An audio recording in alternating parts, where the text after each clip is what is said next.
Hi, I'm IncapableSam, and I'm a fangirl.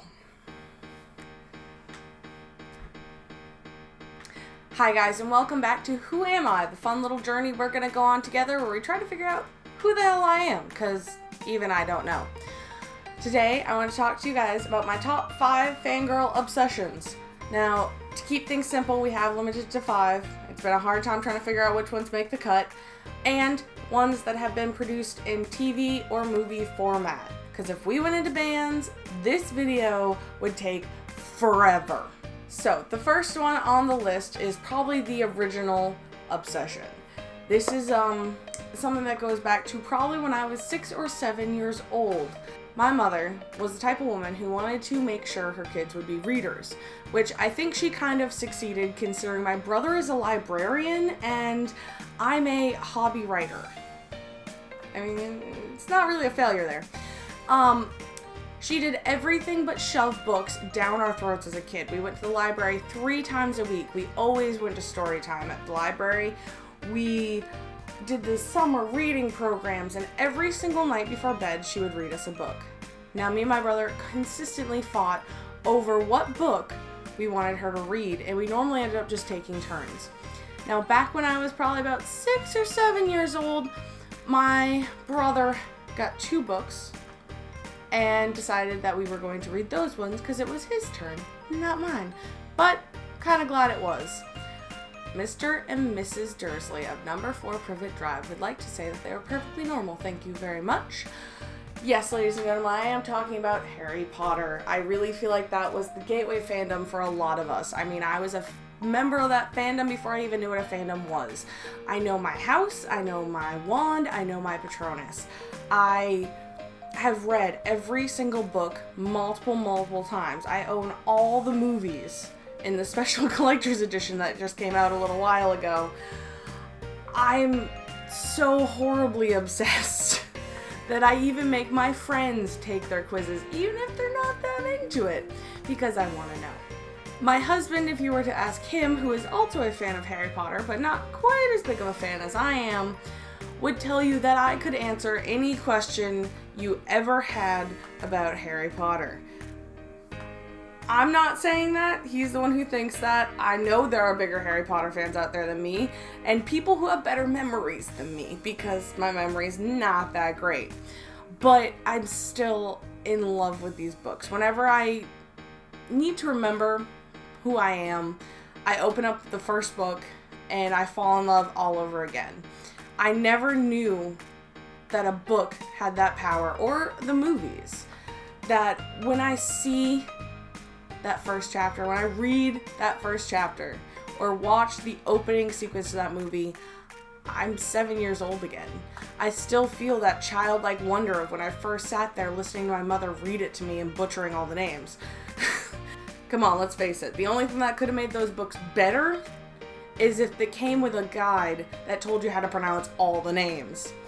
I'm not going to get too in-depth with this. I might make a video on it later, but I did want to let you guys know, forever and always, Harry Potter will be my number 1 fangirl obsession.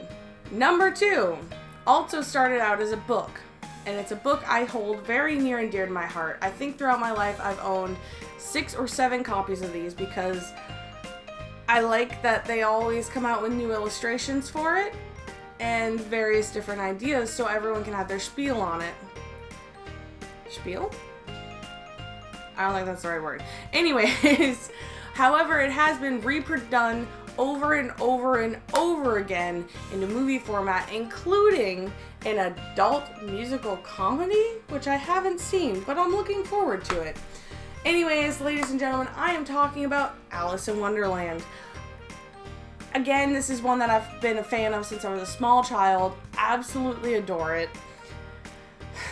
I would love to live in that world. I'm so in love with that somehow for my recent birthday, my husband and my mother-in-law both conspired against me and got me this huge Alice in Wonderland birthday cake. It was amazing, and I can't believe they figured that they did that on their own. Now, there is some debate as to which movie is better. I can't really choose because they're just amazing. Every adaptation of this book brings something new to the perspective of reading it again, as well as the fact that I really just like seeing multiple different versions of the Mad Hatter. I mean, come on, how crazy can we make him? Let's have Tim Burton direct the movie. Alright, anyways guys, we're gonna move on to number 3, which is probably the newest obsession that made the top 5, which is saying something considering all the other ones started when I was a child. This didn't start till I was 18 years old and started dating the guy I'd eventually marry who told me, you have to watch this show! Supernatural. I can't explain how in love with this show that I am. 2 incredibly hot guys driving around the country in a muscle car, killing ghosts, fighting demons, and trying to beat the crap out of asshole angels. How can it get better? Seriously. The whole entire soundtrack is classic rock, and I can't help it. I've even come to terms with the fact that I do believe there's only 4 types of people in the world. There's the Sams of the world, the Deans of the world, the Castiels of the world, and the Crowleys. And let's face it, I'm not entirely sure which one I fit into. Sometimes that depends on the day. But I know what almost everyone else in the world fits into because it's, I profile people. It's what I do. I even tried to con my brother into, if I were to die first, stealing my body and giving me a Hunters/Greek funeral. I don't know if that's actually gonna happen. You guys may never know, but we'll see, just a little corpse stealing party and fun. Now number 4 might be a little controversial, but I want you guys to finish watching the video before you freak out. Number 4 is Marvel comic book heroes. I absolutely adore Marvel comics. This all kind of started with the 1992 TV series for X-Men. I was obsessed with that show as a kid, and I've grown to love more and more Marvel heroes as the years have gone on. And I know there's a lot of controversy over the newest Marvel movies, but I adore them. I really do. I mean, Guardians of the Galaxy, Thor, Iron Man. It's perfect. Deadpool. I mean, how can you go wrong with a Marvel hero?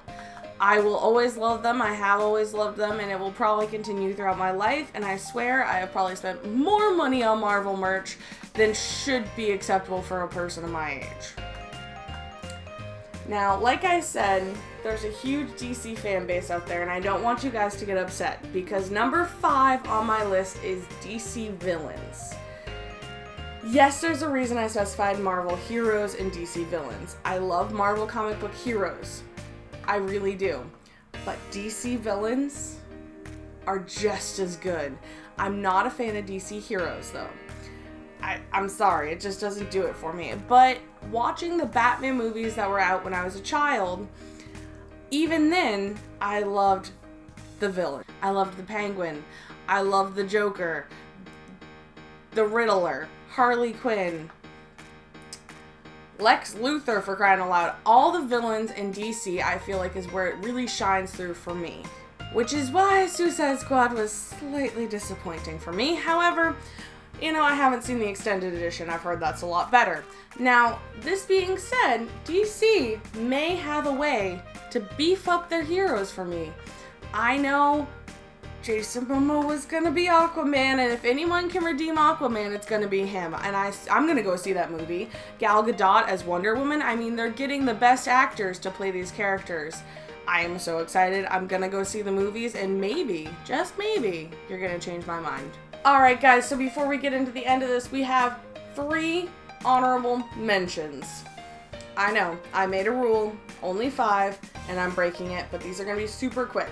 These are the ones that would have made it if I had put a 6th slot on the list, and I'm not sure which one I actually would have chosen.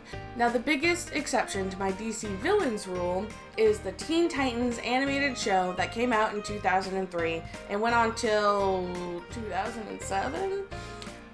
Not the new one. Teen Titans Go is shit.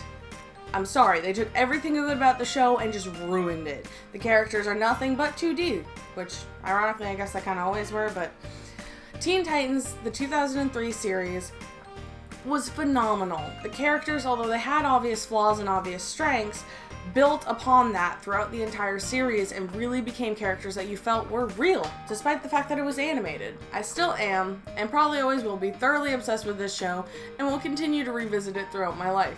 My second honorable mention that is also an animated series is Avatar: The Last Airbender, the 2005 to 2008 series. Now granted, they did make another version, however it won't hold a place in my heart the way that the original Avatar did. This show combines everything I ever want to see in a show: strong female characters, complex male characters, disabled people that people forget are disabled. If you haven't seen it, watch it, you'll understand what I'm saying. As well as having the fantasy and excitement that I want from something I'm gonna be obsessed with. Really great show. If you haven't watched it, I recommend it. Nickelodeon was on point with that one. And the last and final honorable mention is the BBC Sherlock series from 2010 till present. I adore the show. It has complex characters. Wow, everything I like's the same.